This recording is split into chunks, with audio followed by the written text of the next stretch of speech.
I am Dr. Brant Larsen. Welcome to the video. We're talking about the ileocecal valve syndrome, ICV. This video I'm talking about treatment and prevention. I have two other videos, one on symptoms and one on the causes. It's a three-part series. I might actually make it all into one as well, one longer video. But if you haven't watched the other videos, we have to talk about what the heck this is first. So, the valve is located at the end of the small intestine and the beginning of the large intestine. The end is called the ileum. The beginning of the large is called the cecum, so ileocecal valve. It's a valve-like structure. Where it's located, you find your belly button, you find the crest of the hip, and you draw a line. It's right in the middle of that. It's basically where your appendix is, because your appendix is connected to the cecum area as well. And what it does is it controls movement. So you don't want things moving from the small to the large intestine too quickly, and you don't want them moving too slow. And you don't want it open so that large intestine junk can come back up into the small intestine either. I talk about more of that on the symptoms video. But that's essentially what it does. It's a great mimicker. You can have all kinds of different symptoms from that, which I talk about again on the video. I mean, you name it, it can potentially come from the ileocecal valve. So, two things can happen. The valve can get stuck open, or it can get stuck closed, or become spastic. Again, I talk about that more on the symptoms video. But this one, we're talking about treatment and prevention. These are in no particular order. I have them numbered, but it's no particular order. Each person is going to be different. So we talk about avoid alcohol here. That doesn't mean all people have to avoid alcohol to make their ICV work correctly. Or number two, avoid caffeine. It doesn't mean all people have to avoid caffeine, but some people do. You're going to have to find the triggers for you. Number three, avoid chocolate. Okay, that's another common trigger. Again, I never changed this, so I have 2 3s in there. Avoid carbonated beverages. Some people, this is a trigger. Some it's all of these. Some it's just a couple of them. It's different for every single person. Number 4, avoid overeating. That's just good in general, because you can't just keep stuffing food in yourself and expecting your GI system to work how it should. It's going to put so much pressure in there. Number 5, don't eat too frequently. That whole 6 small meals a day thing, complete myth. Nowhere in nature does any animal do that. They don't constantly nibble all day long. I guess cows and things kind of graze and do things, but they have different stomachs, right? Our bodies operate the best when we're not stressing it all the time. So if you're constantly eating, you're constantly making your liver detoxify and work, your pancreas work with its enzymes, your gallbladder work, your stomach to work, your small and large intestine to work. You're constantly stressing it. So if you give it less meals, 1 a day, 2 a day, 3 a day, instead of 6, 7, 8 with snacks in between, it tends to work a lot better because you're not stressing it constantly. 6, chew your food well. Digestion starts here first.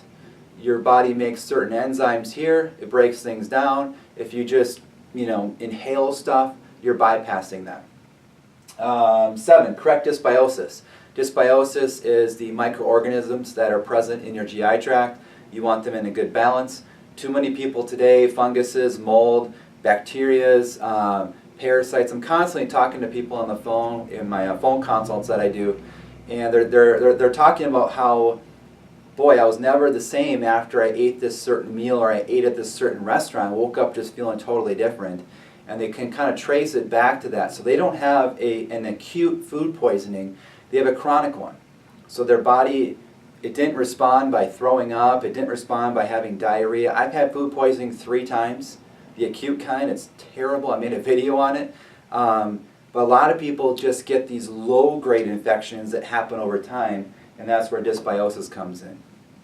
Number 8, see a chiropractor to check for spinal misalignment. I'm a chiropractor. The reason why I make these videos on different organ systems, liver, gallbladder, and whatnot, is because I figured out if I don't help people with these issues as well, help support their body, my adjustments don't work very well.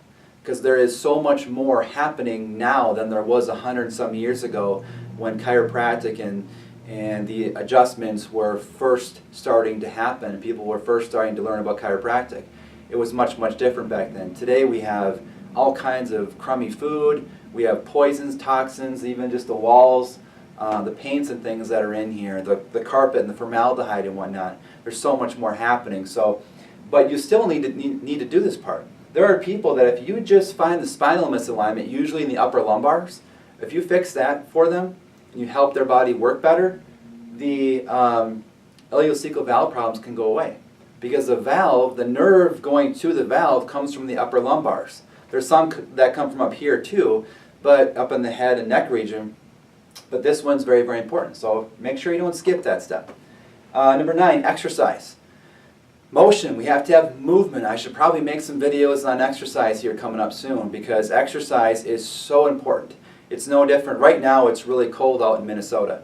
And if we don't drive our vehicles, if we have certain vehicles that just sit and we drive maybe a primary vehicle, we've got to keep those other vehicles moving and keep them in motion because they freeze up, they lock up, the brakes don't work right, all the fluid in there isn't constantly being pumped, the gasoline's not moving around, the engine pistons aren't moving up and down and being oiled and things, right? Same thing with the body. If you don't move it, if you don't put it through its whole full range of motion, a lot of things are problematic and digestive stuff as well. 10, drink water. Water is a solvent. It helps get rid of poisons. Our body is mainly made up of water, 70%, whatever they say, there's different percentages, but water is very important. 11, take magnesium, especially for a spastic valve. So when the valve is spastic, magnesium is a relaxer. Calcium is more of a tonifier. They work hand in hand, but a lot of people are deficient in magnesium. It's also one reason why people crave chocolate, because they're looking for the magnesium and their brain just doesn't know how to find it. It just creates a craving for chocolate. That's one reason why people want to consume chocolate. 12, rub a lymph reflex, so the lymph system, okay? Front of the arm. Just do the right arm. It's right where the biceps tendon would run, so the bicep does this and it does shoulder motion too. It's right in that area. So rub that lymph reflex and it can actually help quite a bit. There was an osteopath back in the 20s, 30s, 1930s who basically mapped out all these reflexes on the body, and he figured if you rub them, he would actually go into hospitals. If you would rub them, the person would get better because it was some type of a reflex. So like the liver over here and the gallbladder, and the spleen and different places. But the ileocecal valve has one that's up here, and if you just rub that area, a minute a day, it tends to help this valve clear its poisons out better. 13, pressure over the ICV. So like I said, belly button, crest, right in the middle. So just put pressure over there, manipulate that, rub that area. There are more specifics to that. Someone trained in usually something like applied kinesiology can help you, because if you pull up and to the shoulder, that closes an open valve, and if you push down the other way, it opens the valve. There's different things like that, but you might just want to rub over the area, put pressure over the area. You can even put cold water over the area, like an ice pack almost, to help the body respond better. So I'm missing a 14 as well. So I have 2 3s and I'm missing a 14. Correct the pH in the digestive tract. So I'm not talking about pH of the whole body, but correct the pH in the GI tract.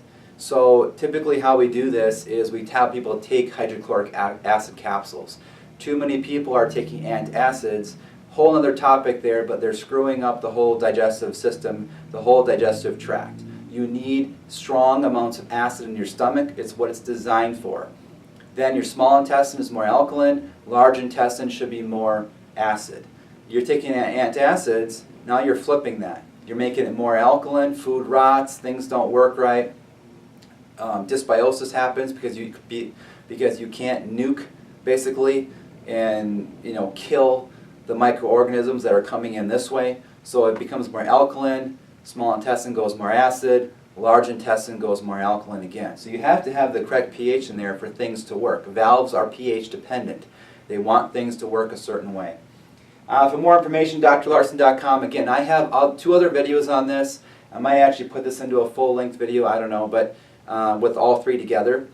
But I have the symptoms, I have the causes, and then this one's on more prevention and treatment. So, hope you enjoyed it, and I'll see you again soon.